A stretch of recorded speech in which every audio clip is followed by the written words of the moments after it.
வெற்றி பாகம் 2. அந்த குடிமகன்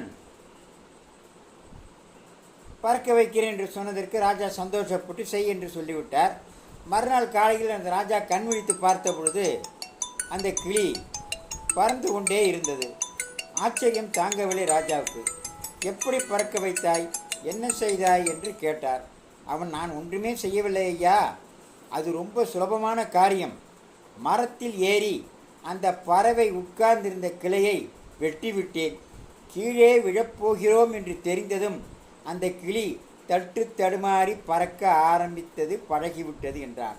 இப்படித்தான் நாமும் பல சமயங்களில் நமது சக்தியை உணராமல் ஒரே இடத்தில் அமர்ந்து பழக்கப்பட்ட வேலைகளை மட்டுமே செய்கிறோம். அதனால் வெற்றியை நம்மால் சாதிக்க முடியவில்லை. எண்ணற்ற வெற்றிகளை சாதிக்க நாம் ஒரே வேலையை செய்யாமல் வாழ்க்கை